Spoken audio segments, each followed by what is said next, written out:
Alors nous, oui, pour nous, ça fonctionne très très bien, puisque on a de plus en plus d'adhérents et de plus en plus de membres qui viennent plonger. Alors, on peut toujours dire que ça suffit pas, hein.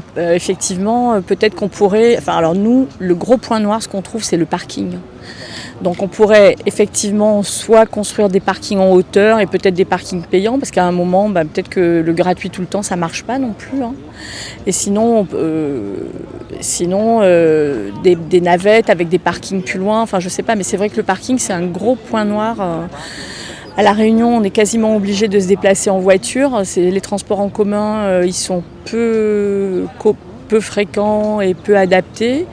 Et du coup, oui, c'est vraiment le gros point noir, je dirais, c'est le parking. Après, pour le reste, nous, on se plaint pas, hein. On a les restaurants qui sont sur le port, la boulangerie.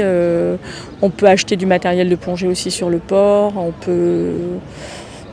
Alors on peut pas dormir, mais les hôtels sont pas très très loin quand même, c'est facile d'accès, donc oui, pour nous c'est assez satisfaisant quand même. En tout cas, je trouve que on communique pas assez là-dessus. En tout cas, si jamais il y a des choses qui sont faites, je trouve qu'on communique pas assez, et que dans le monde actuel, c'est bien de faire des choses, mais c'est encore mieux de le faire savoir.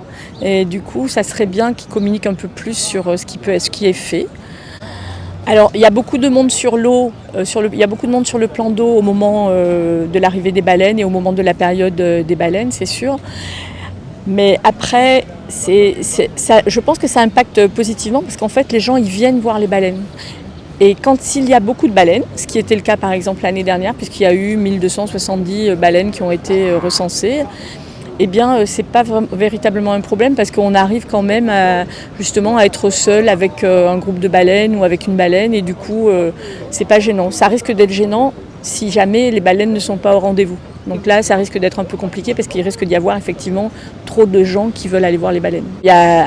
Maintenant, on est au-delà de la charte, hein, puisqu'il y a l'arrêté préfectoral de 2021 qui est toujours d'actualité. Et effectivement, l'année dernière, nous, ce qu'on a constaté déjà depuis quelques années, c'est que en fait, les professionnels de la mer, que ce soit les associations, les SCA ou les transporteurs de personnes, ils sont très respectueux des règles. C'est plus compliqué, je dirais, avec les gens qui louent des bateaux, par exemple, ou les plaisanciers, parce qu'ils sont peut-être pas tout à fait au courant des règles. Et donc, forcément, quand on n'est pas au courant, on les transgresse. Mais voilà, en ce qui concerne les professionnels, oui, on trouve que c'est très, très respectueux.